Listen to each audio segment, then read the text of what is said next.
coming tonight. Louder. Okay. Where's the microphone? Yeah. Yeah, the mic. Yeah. Okay. Hello, and thank you for coming tonight. I'm Peggy, and this is my husband, Dirk.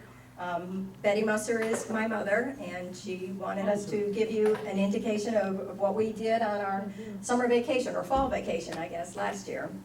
This was September through October last year. And so this is our traveling Southern Africa.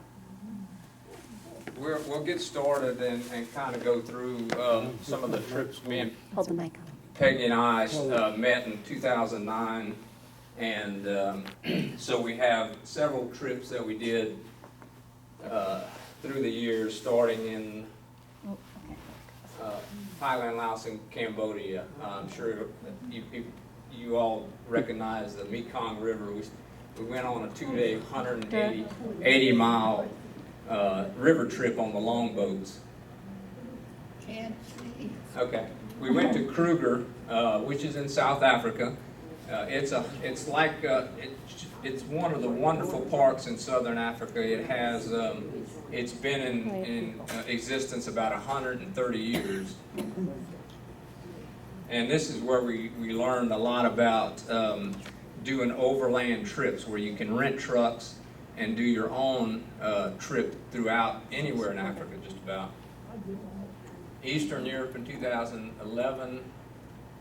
Peru, we traveled throughout Peru in 2012, stayed a week in the Sacred Valley, and went to Machu Picchu, a wonderful trip.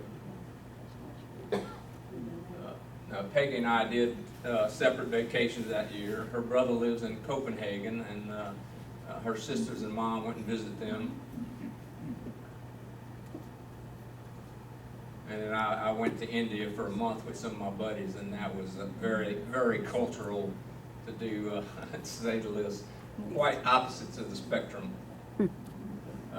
We did after we retired, we did it in 2014, we did a 4-month trip to all the national parks, or to 23 national parks. And it was, we did it, and this is our setup. We had a rooftop tent that we bought, and this is what we used in Africa. They have the rooftop tents up on top of the trucks. So we bought a rooftop tent, and I built a little trailer, and we went on a couple other little trips and kind of got everything we needed, and spent 4 months in that thing, and it was a wonderful trip. This is in Arizona, right outside of Saguaro National Park, and we stayed a couple of days there, and this was like in October, November, something like that. And in Baja, we spent 6 weeks last spring, down the Baja Peninsula, and we were able to play with our. I had bought this Garmin GPS, and it took me all of a year to learn how to use this thing. And it's luckily we tried. When we went to the Baja, we had to call Garmin and get them to walk us through how to work it. It was really challenging. So circling Southern Africa, it's kind of a name I got off of one of the tour companies. They put all kind of tours, and you can go anywhere from 3 days to 10 months on some of these tour buses out there, and they circle the continent. And this is our itinerary.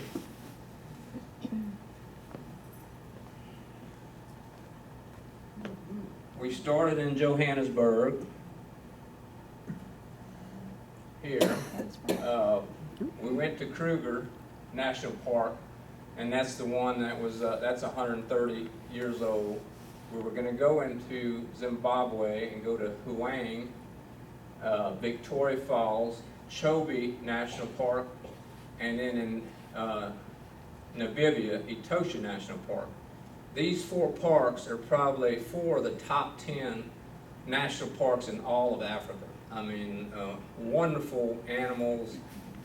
This whole area of Chobe and the Okavango Delta. It's probably the only place, one of the few places left in Africa that still has herds of elephants that are growing instead of, being poached.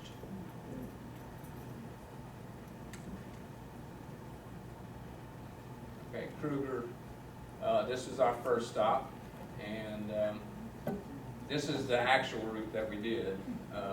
We started in Johannesburg, and we went for 2 months, and that was our first.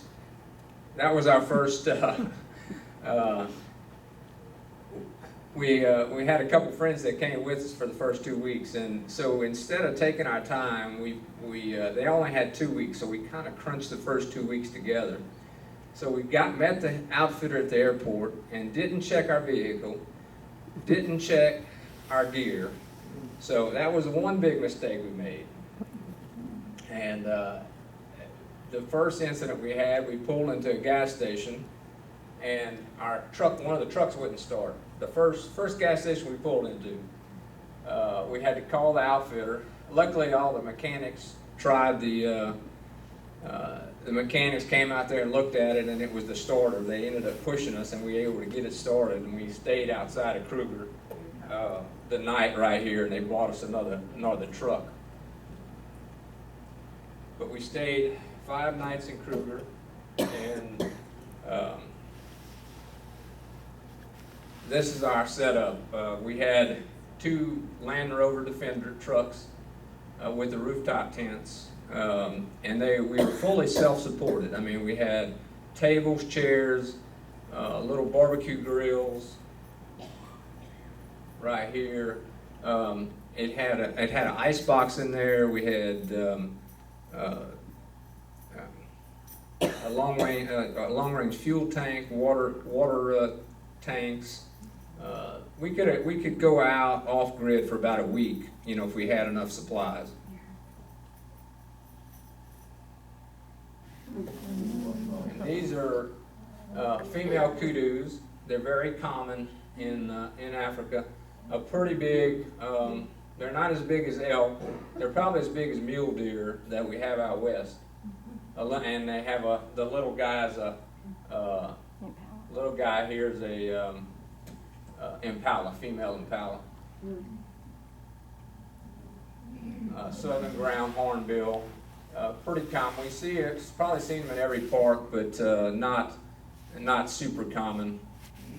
Baboons that we see. I mean, those guys were everywhere. Just very comical to watch with their little young ones.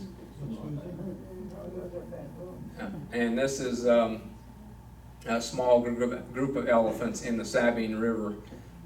Kruger was going through, the whole of southern Africa was going through a severe drought. They had, this was the second year of a drought, and this is probably one of the only few flowing rivers. Most of the water holes were down to 20% of their normal flow, or normal fill level, or they were completely dry, so it was very severe. Here's a mother rhino and a white rhino and her little baby in the noonday sun trying to get some shade. And we've seen this big bull. There were three bull elephants together walking around, and he was massive. I've been on 3 African safaris, and he was the biggest elephant that I had ever seen. The tree above him was like 25 foot high, and he got up there and he broke a branch and he just munched on that thing. But his whole lower body, down here, just massive muscles. I mean, you think of it as some big old blobs, but he was extremely powerful. The elephants ruled the roost. I mean, when they came to a water hole, they chased everybody off. They said, "This is my water hole." So the wildebeest, this guy was just walking, they know to get out of the way. A nyala, this is another antelope, and not very common. This is, we've probably only seen a couple of these the whole entire trip. This is one of the better shots of a leopard. And this guy was about 50 feet from the road, and Peggy had a hard time. We have a 600 millimeter camera lens that we got right before the trip, and it took us a while to get used to. It took her a little while to get used to setting that thing in, because it kept wanting to focus on the branches before it. But we were able to get in and get a decent picture of it, because it was real thick brush. A male lion and a female. Jim and Sherry were in the front, and they spotted these two. I mean, they were 200 yards off. He had spotted these two right here up the road, and he actually backed up to get these. There was another female and another little cub. This is a male ostrich, very common throughout Africa. I mean, you'd see them all along the sides of the road. Big old heads. You always seen them up in the trees. Very, very majestic to watch them. The old muddy warthogs, they're all through Africa. You see them, you can spot them a mile off. Their little tails go up when they're running across the grasslands. This is a Marshall eagle. It's probably one of the biggest eagles in Africa. It stands at 83 centimeters, which is roughly 32 inches. So you're talking about a bird that big. I mean, he was very impressive. Big male lion. We were leaving the park. This was our last day in the park in Kruger, and it was early in the morning, and they had a Jeep that was parked across the road. Normally you just pull off on the side. He was across the road trying to get a better picture of him, because the cat came around him, and all of a sudden we seen why he had stopped and was getting an angle so he could get a good picture of him.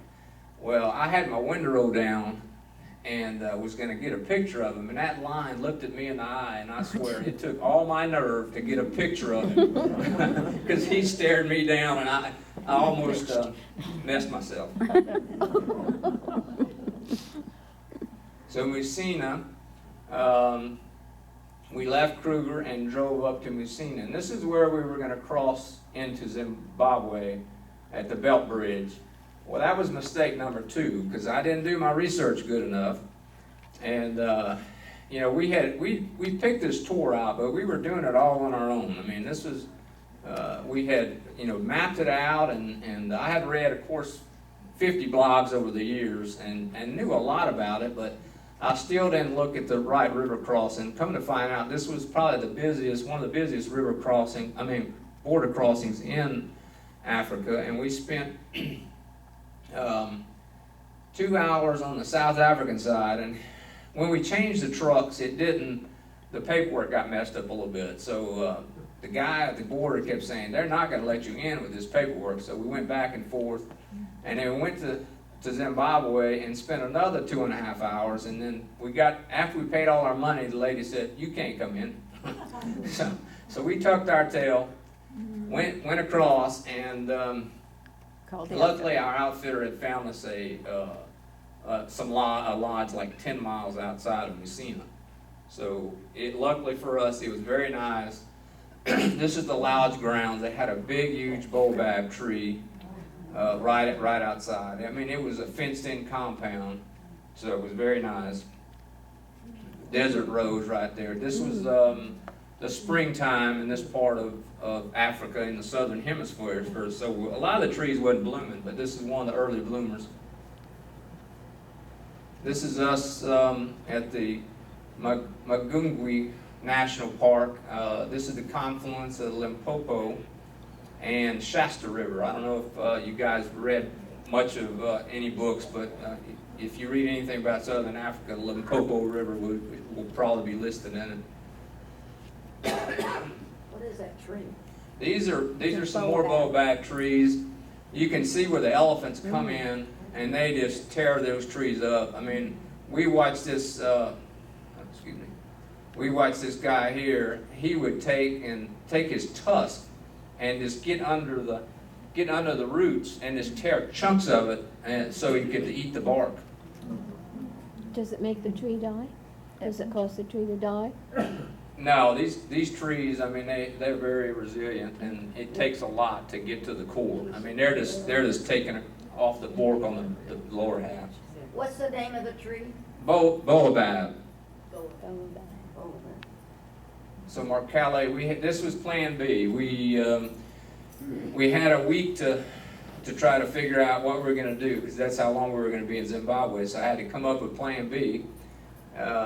And we came from Musina and came down to Marikele, which is a small park. And then from Marikele, we crossed the border into Botswana and went to this little rhino sanctuary. So this was our first, this is in Marikele, and our first taste of camping without any fences around us. In Kruger, they have fenced-in campgrounds, which makes you feel very safe. Luckily for us, the part of the park where they had predators, they had it fenced in, but we had zebra and all kinds of stuff. How many people did any birding, looking in guidebooks and stuff? Birding in Africa is very much a part of our trips. I mean, this is the book we had for birding, and this is the book we had for big animals. I mean, you can see the difference in birds. Just tons of birds. Can you see it over there? Yeah. Okay. Not on right. You read those. This is a Yeah, I Cape can. Rock thrush. Thrush. Do you want me to read them Yeah. to you? Yeah, you can read them out. Okay. Yeah, zebra. We had zebra walking through camp. Ostrich.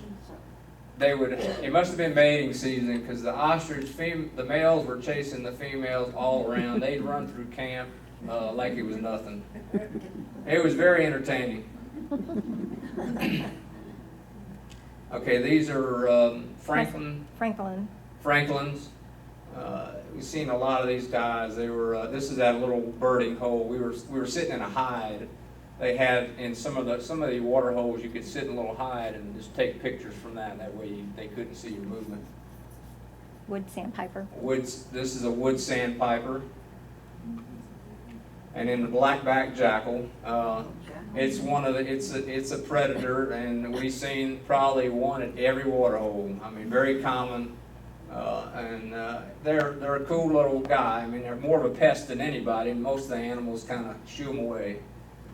A couple Cape vultures, always vultures. All right, here's a big group of impala, and then this white-faced guy right here. It was the first one we had seen, and at first it took us a minute to see, and later on it would become the prominent antelope, small game antelope. It was. I didn't say this, but the impala, just to give you a number, Kruger National Park has over 120,000 impala. I mean, you know, that's how many you'd see. You'd see big herds of 40, 50. It was very common to see. Did you say what he was? A springbok? Springbok, yeah. Okay, Chobe National Park. We left the rhino sanctuary right here and drove up 2 days. We stayed in a little town right here, and then starting right here, because you had the big Huang National Park here, and so we would see herds of elephant just starting right here for a couple hundred miles, just everywhere. This is the main Chobe River area. And up in this area is where Victoria Falls. That was our original plan, was to go there, but we didn't make it. We'd had to cross in the border, and we had just, we had reserved everything, so we had to get back to our itinerary.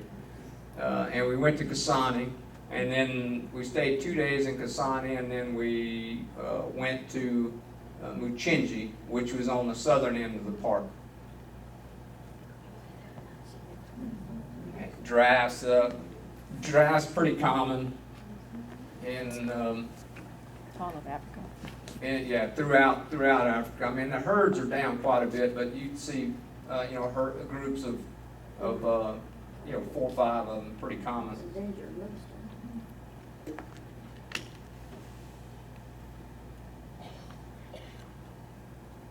This is a fish eagle, much like our bald eagle. I think it's in the same family, a little bit slightly bigger than our bald eagle, but probably the most common eagle.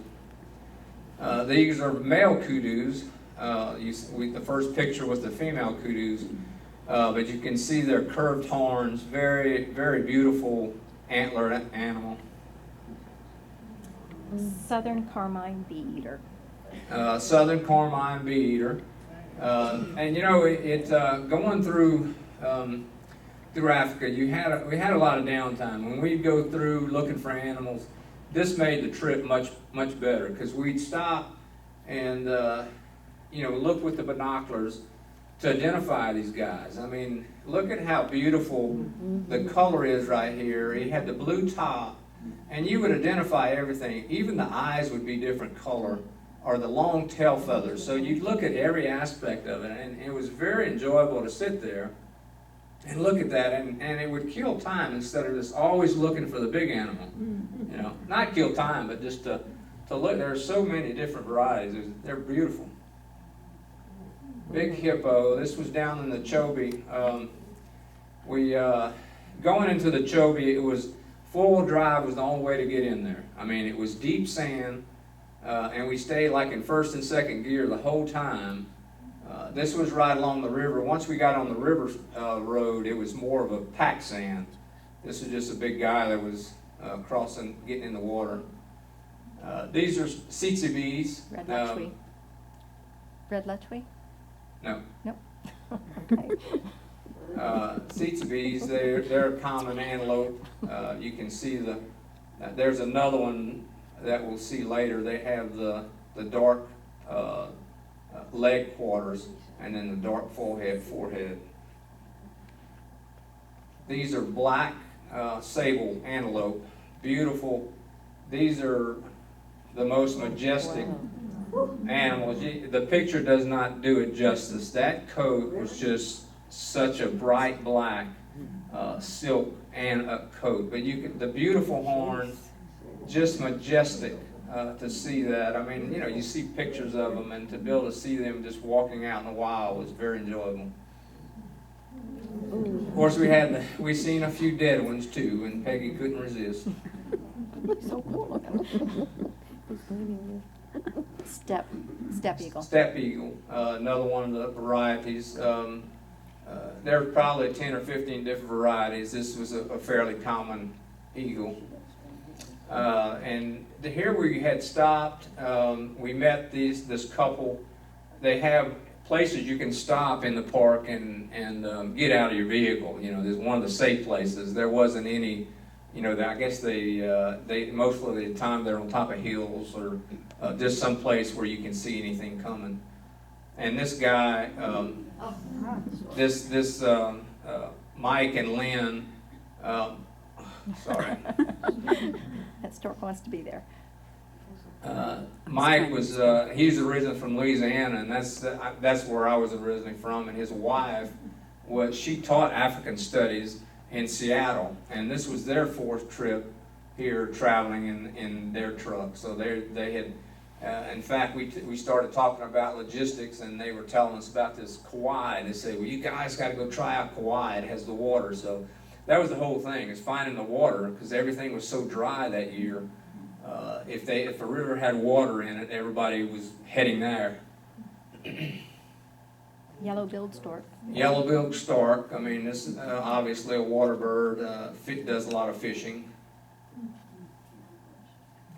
A couple big hippos. These guys, we had did a river cruise down the Chobe, and it was the barge was on top of these guys. In fact, he got so close they ended up coming out of the water. Big croc right on the side. I mean, we were probably about 7 or 8 feet above the water on top of the barge. Some buffalo crossing the river. Any animal that got in the water, except for the elephants, they hightailed it to the other side because of the, so many crocs.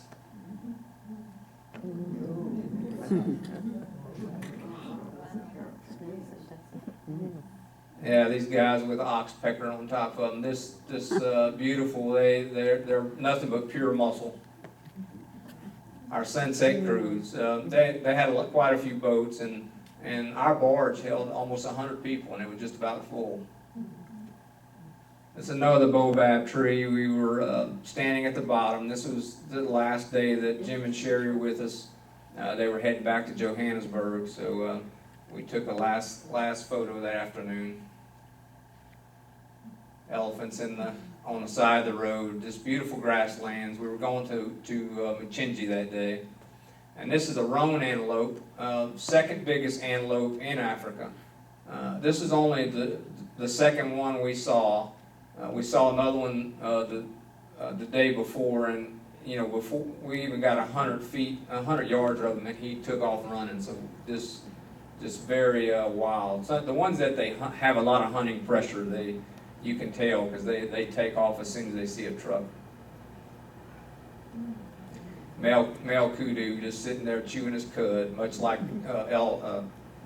cows do. They got multiple stomachs, and they sit there and chew their cud. This is a picture of baboons crossing the Chobe River, and we have a little video of this.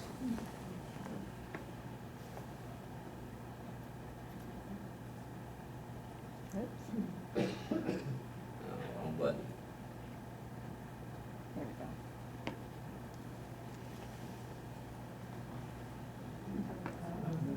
The sound's not coming on. That's okay. huh? What happened just now? It doesn't Oh, matter. it went off. Yeah. Hold on a second.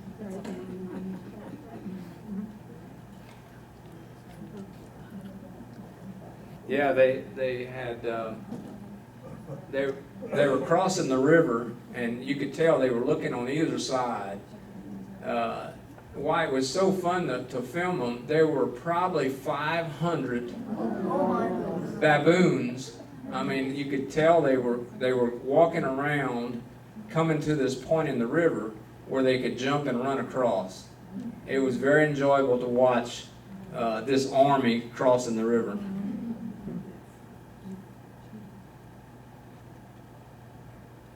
Oh, sorry.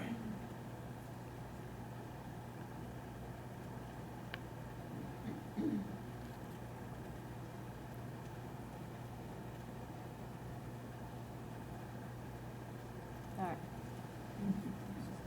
Okay, this is our third day, and we were in the Mchinji area, so a different area in the southern part of the Chobe, and big herds of zebra, impala, red lueche, just all over. I mean, just sitting there grazing in the riverbed. I mean, this river bed was probably about 3 miles across, just a big open floodplain. This is a water buck, another very common buck antelope in Africa, southern Africa.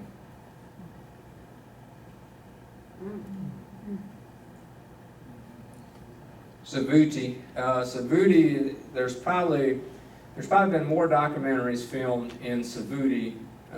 It's one of the early areas where they did hunting camps and everything. It was between Mchinji and Maun. It was probably close to 200 miles and nothing but sand, four-wheel drive roads that we had to drive in first and second gear through here. We stayed in Savuti a couple nights and then stopped in Kauai. We met a couple in Kasane, and then the other couple we met, the one from Louisiana and Seattle, they kept telling us, man, you guys got to go to Kauai. And they had an arm of the Okavango Delta that was flowing through Kauai. So on our way back, we stopped in Kauai. But first we went a couple days in Savuti. And Subhuti is this visitor came to visit us. We had stopped for lunch. This is at our campsite. And he got within 10 feet of us before we realized he was standing there. And we gladly obliged him and got out of the way. And we have another little video.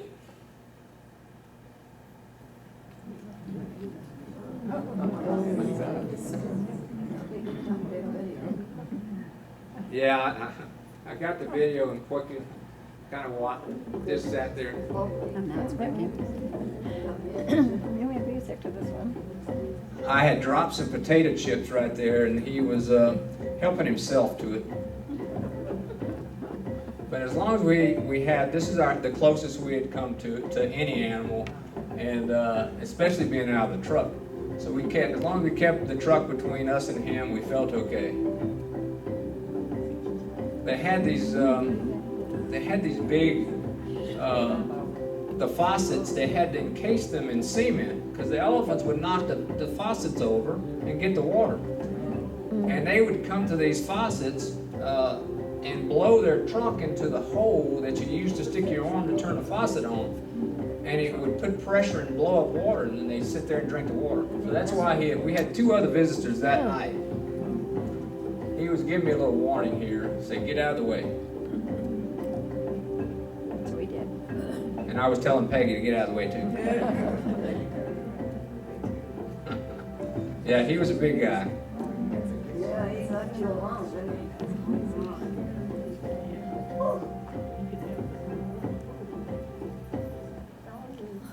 You're lucky you didn't lift the truck up. Yeah. Yes, we were. Okay, this is at one of the water holes, warthog and wildebeest, and just sitting there watching them, you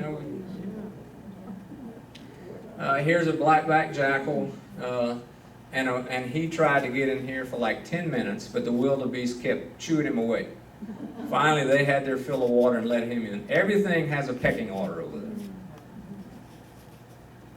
Here was a group of lions. Whenever we first went to the water hole, one of the rangers had told us there was some lions near this water hole. And we first got there, and they had a truck, a filming truck. You know how you see the National Geographic with the doors all off of the truck and just sitting there waiting their time. And another lodge truck, they were kind of sitting off to the side.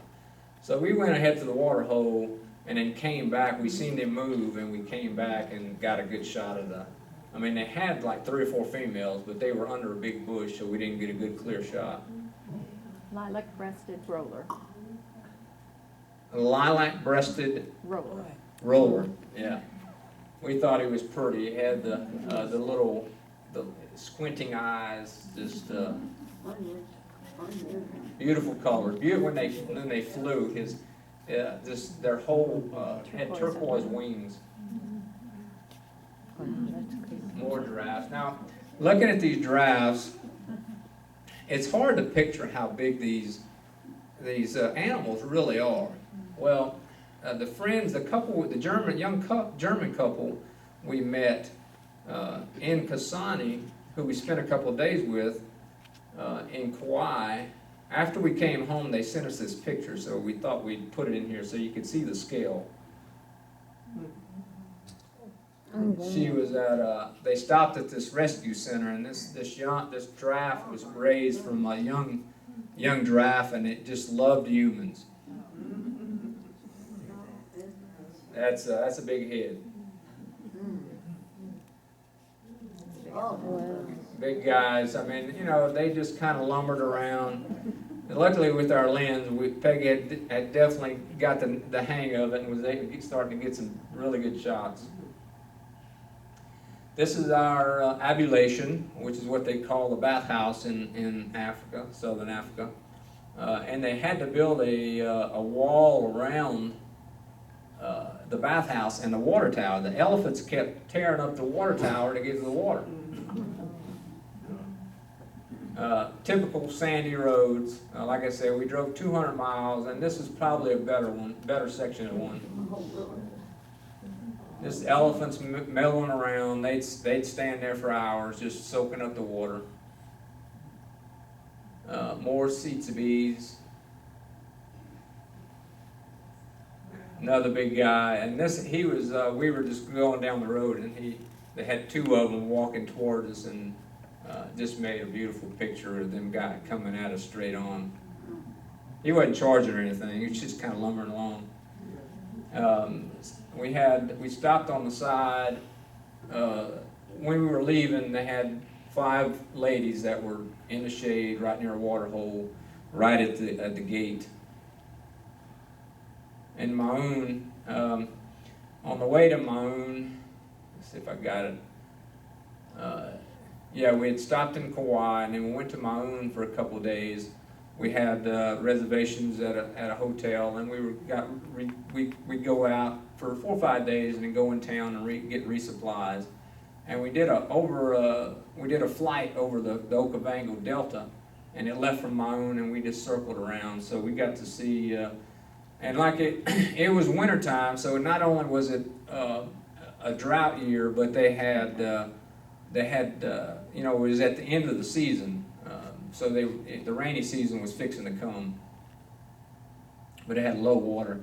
Here's where we went to Kauai. We had stopped there for lunch to check out this place before we decided whether or not we were going to stay. And this guy, just like the other one, they came up.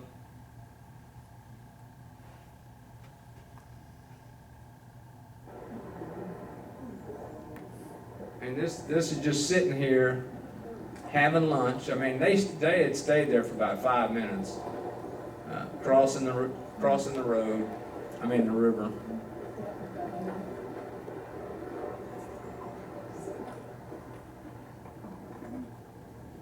Yeah. We're making sure we were filming it. But we said, yeah, I think this place will do. But this was right on the edge of the Morami Game Reserve. So, it's a private campground. So instead of staying in the park, we stayed at this preserve, and it cost us a lot less and then we drove into the park. Nothing wrong with that, huh? Oh no. Oh, it was a wonderful place.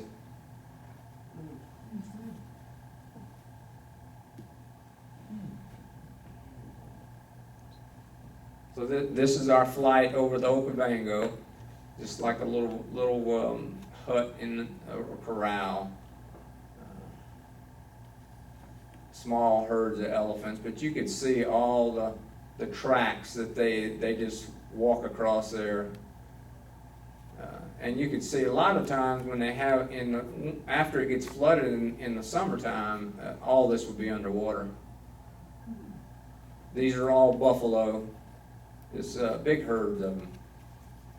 Okay, back at the Kauai River, after we went to Maun, we went back to Kauai, and this was the afternoon we got there. We met Manuel and Paulette, the German couple, and spent a couple days with them, just going up and down the river. Just wonderful.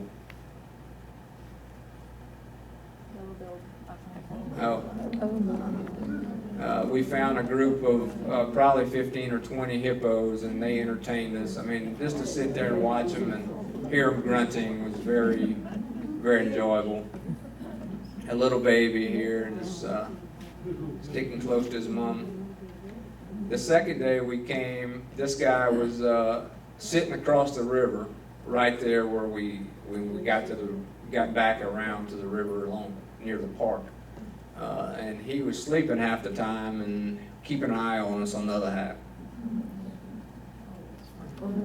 A yellow-billed saddle-billed stork.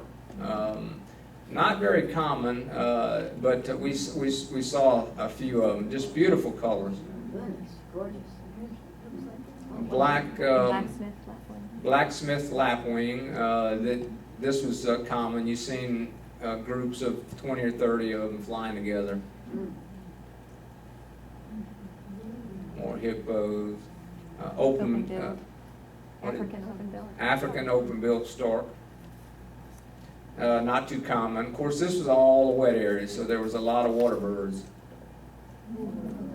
Now this big herd right here, we had went upriver, and Manuel looked back and saw these guys, so we drove back to the spot where the hippos were, and they chased off the hippos, and they stayed there for probably 15, 20 minutes, and then let the babies play. Very entertaining. These guys would just sit there and dunk down, swing their trunks. I mean, they didn't have any muscle in them, so they didn't know how to use them yet. So they just flung them around. We had crossed the creek, talked to a couple guys, and they told us, yeah, just go down the river a little ways, and you'll see these. There's 5 lionesses right next to the road. You can see our truck mirror bracket right here. We were probably 30 feet from these lionesses. Beautiful. Yeah, they were all sleeping, but any little sound and they would jump up. Another male water buck. This is Manuel. This was 2 other females that were on at another tree. That's how close we were.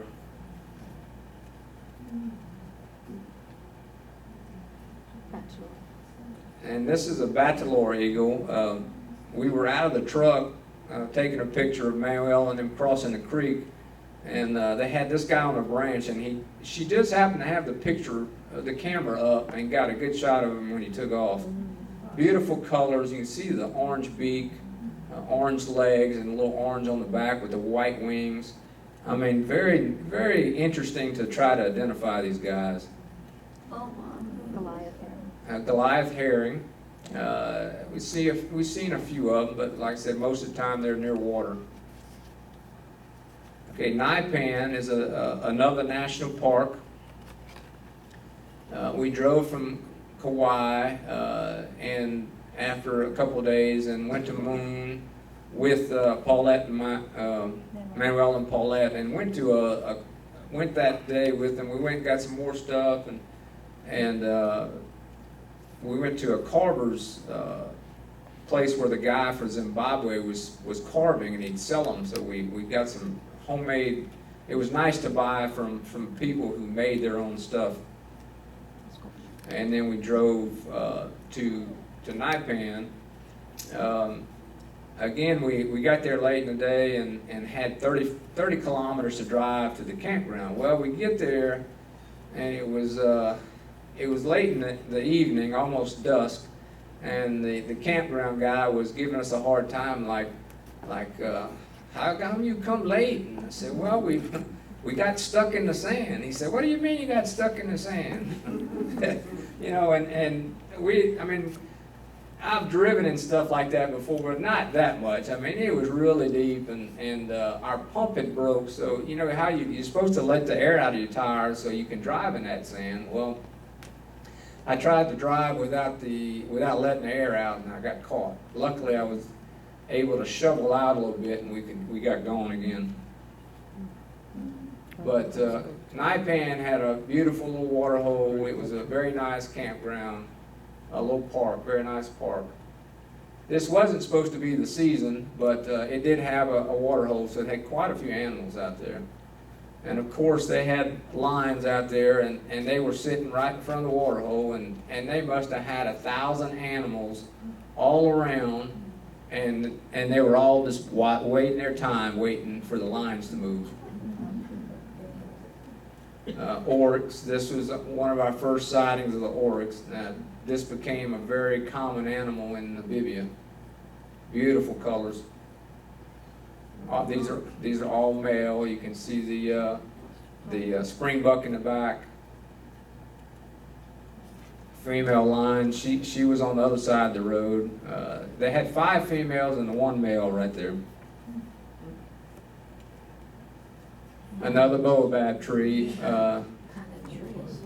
We had went on a loop around the park and left the water hole for a couple hours and came to this, looking for some of these trees. And you can see the comparison on the other truck. There's massive trees. Pretty common throughout southern Africa. I mean, you'd see 4 or 5 of them in an area and then wouldn't see them for a while, but pretty common. Now, when we got back, the lionesses had moved off, and the animals were in mass coming to drink. But look at their faces. I just couldn't get over how white these faces are. It just look like skeleton faces. African hawk eagle. An African hawk eagle, just another bird. We sat there with the binoculars just trying to look for things that we could identify them with, but very interesting to see. A White-headed. white-headed eagle, vulture. Beautiful white chest. Of course, the bald head. He looked like he had somebody shave it for him. We got back, and the 2 lovebirds were sitting here smoking a cigarette. But just looking, just so impressive to see these guys. Just Etosha. So after Naipan, we spent another day in Maun, and then we were driving. It was a 2-day drive to Windhoek. And we were coming to this little campground right here. A lot of these places I found on the outfitters' website, the tour companies, they would list the places they stayed at, and we do our research, and most of them are really good. But on the way over there, we ended up getting stopped twice by these check stations along the road right here. And first time they checked us for dairy products, and we had some almond milk or something, so they said that was good. And he didn't even tell us about the second one. We get to the second one, and they wanted to check our meat. They didn't want us to bring any fresh meat out of the park areas. So I said, well, do you guys want it? And they said, no, we can't take it. And I said, how about I said, no, you can't throw that away. And we had met a couple that had been on the road for 4 months, and they said, just fry it up. Said all you gotta do is brown it up. So we took our little stove off of the camper and browned it up, and the guy, the officer said, that's good. So we cooked it up that night, and we were good. And we went, the next day we went to Windhoek right here. Now these areas were all very, good economy. This isn't like the poor Africa that you see. I mean, a lot of this, the Boers and the English came in here and set up all of southern Africa, and Namibia was a province of southern Africa till like 1990. But we came into Windhoek, took care of some business for a couple of days, ate at some wonderful game restaurants, and then went to Etosha. Now, I had read mixed reviews of Etosha, but I tell you, my review is that it's probably one of the best parks. It is one of the best parks in all of Africa. It's just wonderful, up close. It was desert parks, but they had a spring running under the park, and they had water holes. About every 15 or 20 kilometers, they had a water hose. So the animals would come from all over. Here's a small group of springbuck right at the water hole. We were at the campground right here, and it was shaped like a baseball diamond, and they had, like where the stands were, they had a walkway around that with benches. We could sit there on the benches, and right where the infield was for the diamond, that's where the water hole was. And all this area out here was, 200 or 300 yards of open field, and all around the campground. The campground was fenced in, so we had herds of elephant coming in, wildebeest, zebra, giraffes. I mean, they just were coming from everywhere. Just a wonderful. We really enjoyed it at this campground. We'd seen, you could see them coming from way off. You'd see a dust cloud started coming, and then this group of females were coming to the water hole. all in line, following the paths. Little guy, they don't get away, they don't get far away from their moms. We watched these zebra. It took them about 15 minutes before they made it down the water hole. Probably the most skittish animals of all. And then they all get in line and drink, and they get their fill. Next minute, they're gone. It's just that quick. And the giraffes. This is how they got to get down and drink with their knees. You can see the dark spots on them. The darker they are, the older they are.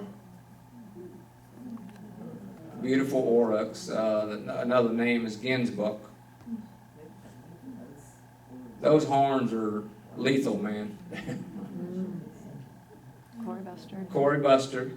We've seen, I mean, you'd see one or two here and there. I mean, not super common. We've seen quite a few of them. Hyena, and not again. We didn't see many of them. We probably saw 10 the whole trip. All right, here's another little video clip. This is we had went off for the afternoon and was checking some of the other water holes from camp.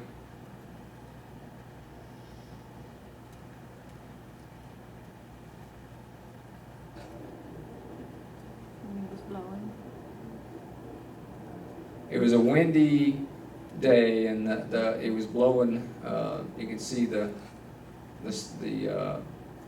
dust blowing right around there. And just filming, and this rhino comes walking up. Just so impressive to see. And this was a black rhino. This is our first black rhino we've seen in 3 trips of going on safari. Just very impressive to see. The clicking you hear is Peggy taking pictures.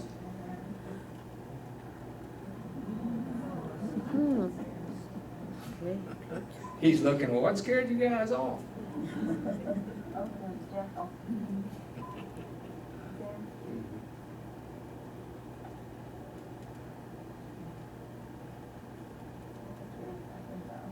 Nobody comes right into the water hole. They make circles, they look around.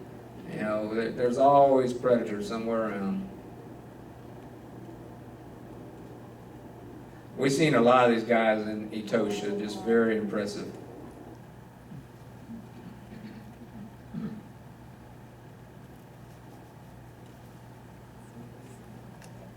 Another water hole, just a lot of animals in Etosha. We couldn't say enough good things about them. The campgrounds were fantastic. The water holes were plentiful animals. These are red hartebeest. I think they're a cousin of the tsetse-bees because they have the same leg patterns. The horns are a little bit different, but much darker red color. Beautiful antelope. More female kudu drinking. Lots of kudu. Just very graceful, beautiful animals. The boar goes on.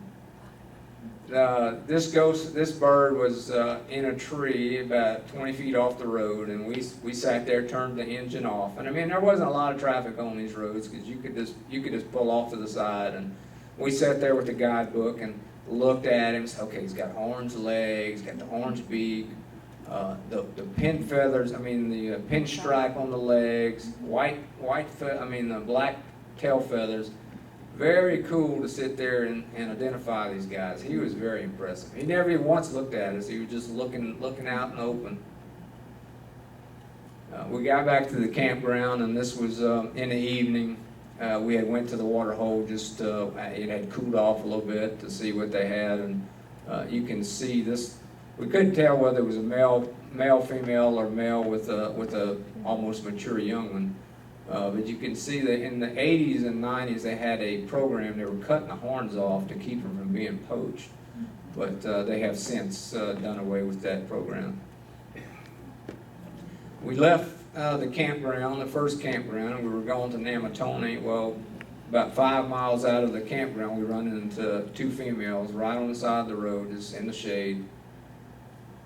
And So then, there's no danger to them, is that right? well, I mean, you know, when we got there, there were 4 or 5 trucks just sit there taking pictures of them. And they say if you don't get out of the truck, they don't go for you. As long as you don't stick your arms out of the truck or anything like that.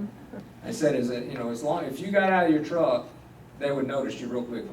But because all their eyesights are pretty bad, so all they see is that big blob of a vehicle. I mean, that's the way it was explained to us.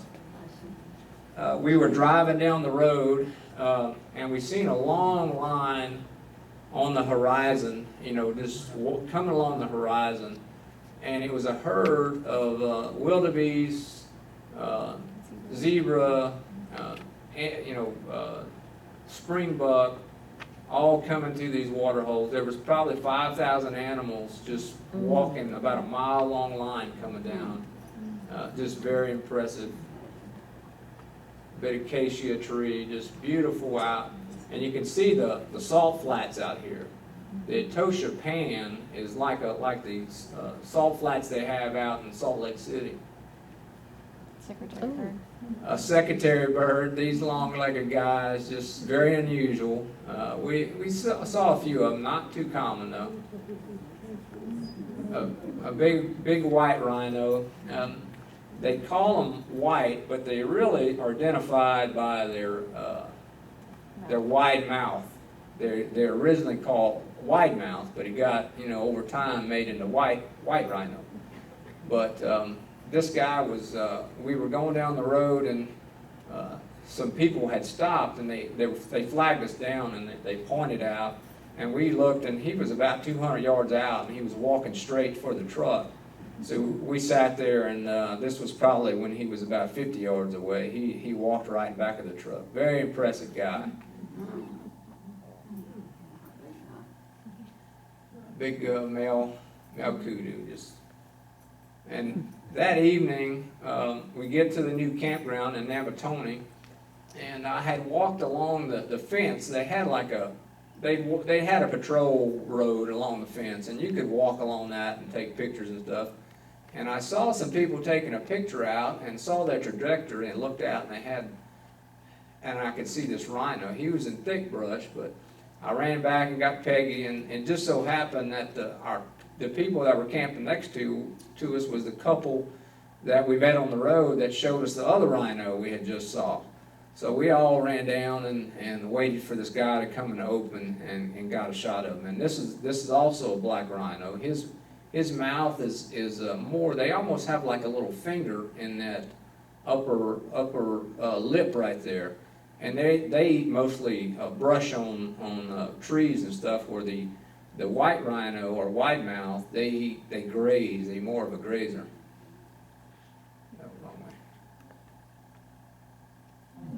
It's more beautiful. I mean, for some reason the zebra just like to get in line.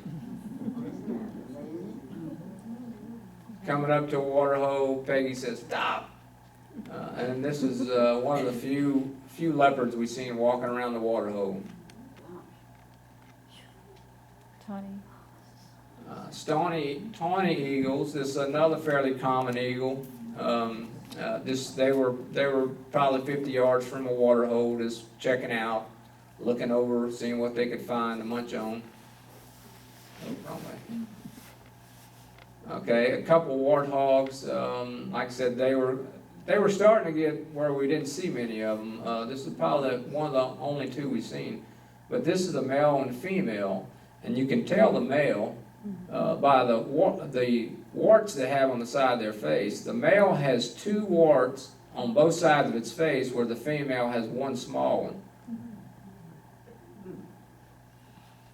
Okay, this is on the second day we were there. We made a loop and came up on a bunch of cars and saw these guys sitting under a tree, and we were jockeying for position, trying to get a picture. And while we were doing that, I looked on the other side of the road, and they had these 5 black jackal pups just sitting there saying, "What's all the excitement about?" They didn't know what was going on. and these guys, they had a kill like 50 yards from the shade tree, and their faces were bloody. They could barely breathe. Their stomachs were about to pop. I mean, it was they almost looked like they were in pain. A little water hole. We tried to get this little baby here to have a drink with her mom, but she didn't cooperate. Swakopmund is a little coastal town. We drove from Namatone, went to the coastal town in Walrus Bay, and these towns were, I mean, very nice towns. Upscale offices. I mean, like I said, the whole economy was a very modern economy in Namibia.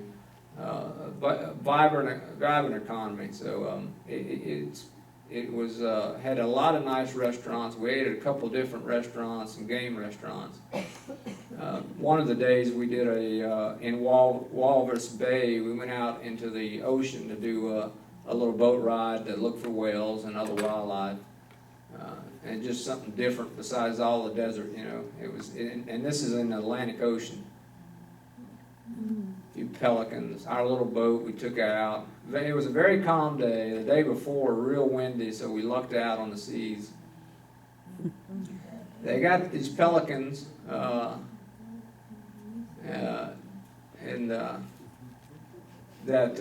seals. They trained to come on the boat and get fish. So, I mean, the pelicans would fly along and you could throw fish to them, or they'd land on and try to go into the fish bucket. And then some of the seals would just climb up and they'd trick them into coming up the ladder a little bit. And little dolphins out just swimming along, just waiting for a handout. That's a beautiful picture. They had a drilling rig out there. They had quite a few workboats and stuff. They had mothballed them, with the glut that they have. They mothballed all this offshore equipment around here. Not too much, but I think they were doing exploratory. I just had to take a picture. I used to work on these things in my younger part of my working career. Seals on sea lions out on a little beach out in the ocean. Cormorants.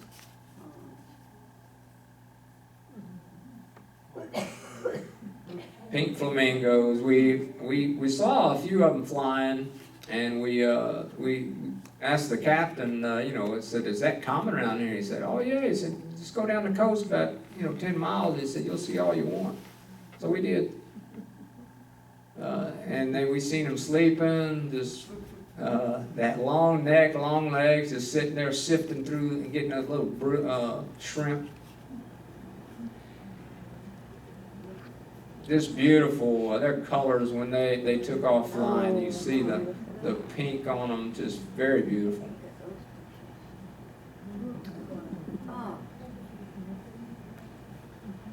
Okay, Sosis Oasis. Now this is we drove. This is all Namit National Park along here. Up here is a Skeleton Coast. A lot of shipwrecks along here. All desert, and they have a lake, an old dried up lake that we were coming to see. This is the campground, but a very nice campground. We each had a little pavilion. We hung our hammock up. They had a bathroom, a shower, a sink with a mirror, and on this side they had a little wash-up sink where you could prepare food and stuff. Just beautiful setting. We had mountains surrounding us. I love the desert. And this is the next day. We're driving back. It was a 60-kilometer road back to the dry lake bed.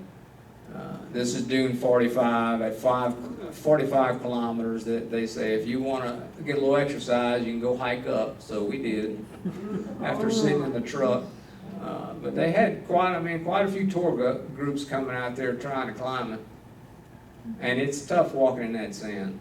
But this is the lake bed. These trees are about 500 years old.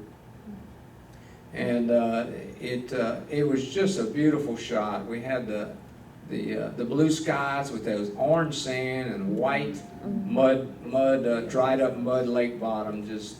It was a beautiful sight. And then we broke down. And we've been going around, and just about everybody we talked to had some kind of problem. The roads are so horrendous out there. They just beat those trucks up. I mean, really do. We tried to get it started, and it just quit running on. We could hear the gear shifter making noise. So luckily, we had rented a satellite phone, because there's no cell phone coverage out there. And it had been 2 months since we had gotten instructions, so we had to get our little pamphlet out and reread it to figure out how to use the darn thing. But we got us a landline and got these guys to come pick us up, and we went to this little town of Bethany, which was probably maybe 1,000 people. But they had a mechanic, this guy Paul, and we went out to a Land Rover mechanic shop out in the middle of the desert. I mean, we drove probably 150 miles to get this gearbox and to pick up this new gearbox this guy had. I mean, he was out there and he probably had 50 trucks that he was either taking parts or working on. And we just happened to lug off, and they had a lodge right in this little small town. It was the oldest lodge in Namibia, and we were the only people there. I mean, we had the place to ourselves. We ended up staying there 4 days. But a beautiful lodge. They had a big area where we could entertain ourselves. We had the run of the house. And they threw us a dinner the last night. We cooked out. They had the mechanic, some of their friends. This lady was the owner, her and her daughter. And they cooked us a barbecue and just very hospitable. We really enjoyed as good as we could, being stuck there for 4 days. But they were very nice. Back into South Africa, so we were 4 days behind schedule again. So we hightailed it back, and we tried to cross the border right here, and we had told them we'd only be there 15 days. Well, the guy at the border says, well, you're 3 days over. So they gave us a hard time, but eventually let us in. But he just wanted to let us know that he saw our error. But we drove down and we stayed here a night and then drove down. Beautiful farmland. We got out of the desert, and this whole area was nothing but beautiful farmland, mostly wheat, and drove down to Cape Town. And our reservation that we had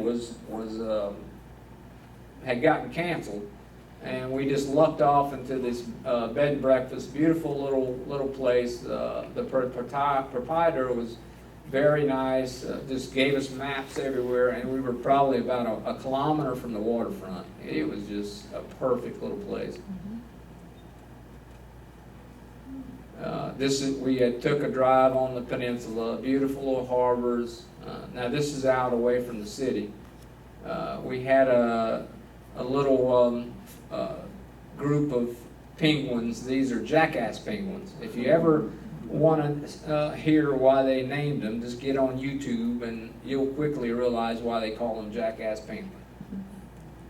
It was a very small colony, and they say they've been impacted real heavily by the fishing industries around there, and they're down to like 20% of their levels. Here we were at the visitor center, a beautiful acacia tree. The whole peninsula is this gorgeous coastline. And this is the Cape of Good Hope, southernmost point of the African continent. We did a little hop on, hop off. I kind of got feeling under the weather this day, and I said, well, I don't feel like driving. So we did the hop on, hop off, which turned out to be very good. It brought us up. We were going up to Table Mountain. This was our third day here, and we just happened to have beautiful, clear weather. And it was, everybody came up to Table Mountain. We probably waited an hour to get on the tram up to the top. But we were rewarded with just gorgeous views.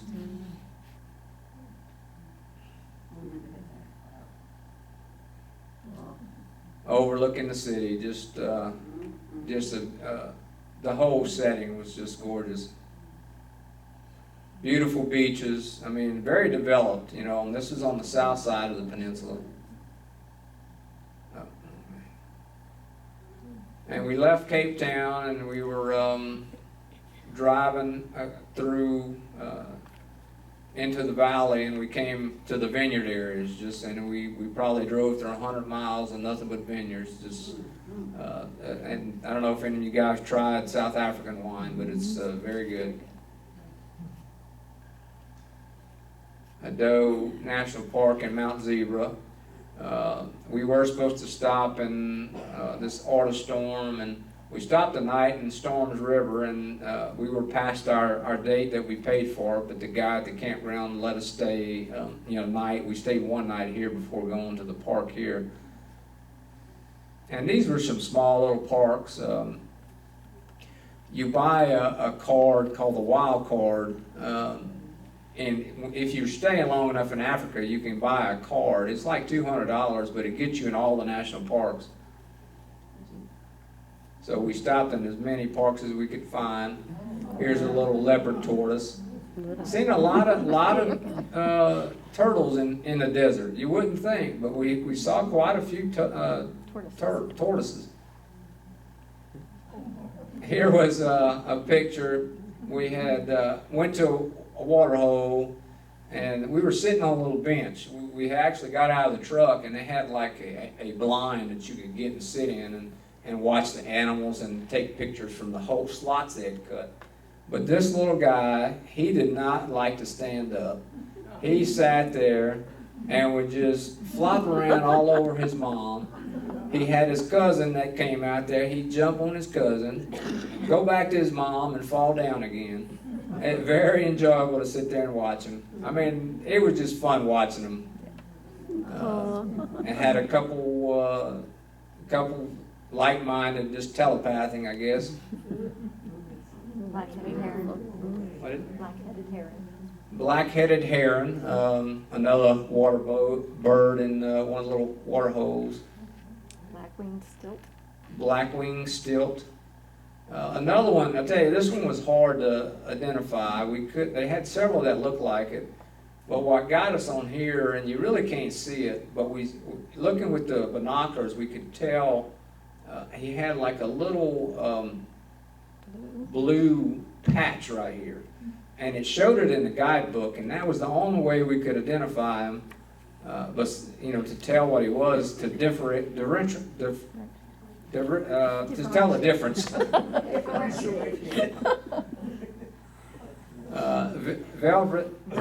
Vervet monkeys. We pulled into Mount Zebra National Park, and they had an army of these guys, also known as Stephen monkeys. They, as soon as we opened it, we didn't even get out of the truck, and they climbed in the window wanting to try to steal stuff. Ibis. This is an ibis. It was just up in a tree. We'd seen a few of these guys. It's an unusual bird, not necessarily in the water. And these were the mountain zebra, a little bit different pattern, not very common, but this little park had quite a few of them. And these are some blues buck. You see the white face on these guys, very uncommon.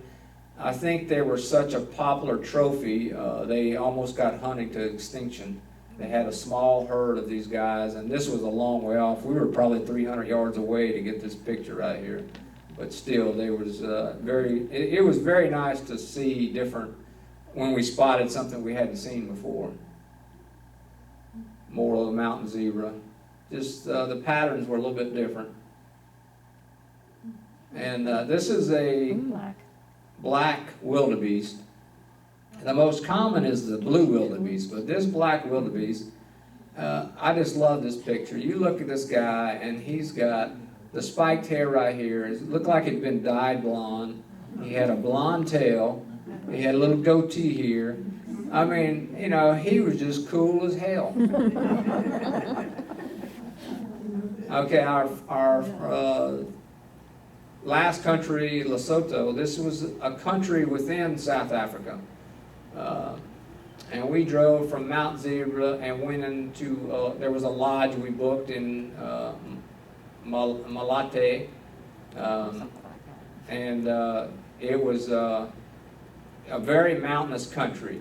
Beautiful, they had a lot of farmland, but it was a very, you know, almost stuck in old times. They had a lot of herders. You'd see guys with probably 10, 20 cattle, and they were sitting there all day guarding them, watching over their little herd. I mean, that was, very common to see that. Very nice little lodge we stopped at. We ended up, you know, we were going to camp here. It was our last couple of days on the trip, and we talked the guy. The owner said, "Man, you guys can stay in the cabin for like $5 more a night." I said, "Okay, that works for me." And it worked out because we had to repack all our luggage and get it ready for the flight.